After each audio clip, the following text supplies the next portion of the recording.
അസ്സലാമു അലൈക്കും വറഹ്മത്തുള്ളാഹി വബറകാതുഹു. അൽഹംദുലില്ലാഹി വസ്സലാത്തു വസ്സലാമു അലാ റസൂലില്ലാഹി വഅലാ ആലിഹി വസഹ്ബിഹി വമൻ വാല.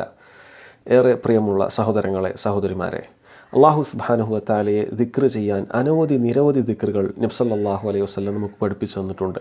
എന്നാൽ ആ ദിക്റുകളിൽ ഏറെ മഹത്തരമായ, നമുക്ക് ഏറ്റവും എളുപ്പമുള്ള 6 ദിക്റുകളെക്കുറിച്ച് പണ്ഡിതന്മാർ ഓർമ്മപ്പെടുത്താറുണ്ട്. ഇൻഷാ അല്ലാഹ് അതാണ് ഇന്ന് നിങ്ങളുമായി പങ്കുവെക്കാനുള്ളത്. 1 സുബ്ഹാനല്ലാഹ്, 2 അൽഹംദുലില്ലാഹ്, 3 ലാ ഇലാഹ ഇല്ലല്ലാഹ്, 4 അല്ലാഹു അക്ബർ. 5-മതായി അവർ പറയുന്നത് ലാ ഹൗല വലാ ഖുവത ഇല്ലാ ബില്ലാഹ്. 6-മത്തത് സല്ലല്ലാഹു അലാ നബീന വസല്ലം.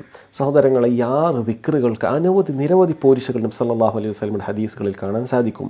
അൽഹംദുലില്ലാഹ് എന്ന് പറയുന്നത് നാളെ പരലോകത്ത് നമ്മുടെ മീസാനിൽ അങ്ങേയറ്റം ഭാരമുണ്ടാക്കുന്ന ഒരു ദിക്റാണത്. അത്ര വലിയ കലിമയാണത്.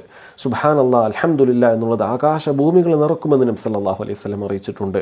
അതുപോലെ ലാ ഹൗല വലാ ഖുവത ഇല്ലാ ബില്ലാഹ്, അത് സ്വർഗ്ഗത്തിലുള്ള നിധിയാണെന്ന് അറിയിച്ചിട്ടുണ്ട്. അതുപോലെ സല്ലല്ലാഹു അലൈഹി വസല്ലം മേലുള്ള സലാത്ത്, സഹോദരങ്ങളെ, അതിനൊരുപാട് പോരിശകൾ നബി സല്ലല്ലാഹു അലൈഹി വസല്ലം അറിയിച്ചു തന്നിട്ടുണ്ട്. പക്ഷേ നമ്മളിലൊക്കെ പലപ്പോഴും നമ്മൾ വാഹനത്തിൽ സഞ്ചരിക്കാതിരിക്കും, അടുക്കളയിൽ ജോലി ചെയ്യുന്ന സ്ത്രീകളുണ്ട്, അങ്ങനെ വ്യത്യസ്ത ജീവിതത്തിൻ്റെ സമയങ്ങളിൽ നമ്മൾ ചുണ്ടനങ്ങുന്നില്ല. എന്നാൽ ഈ ദിക്റുകൾ വളരെ എളുപ്പമാണ് നമ്മൾ നാവ് കൊണ്ട് പറയാൻ.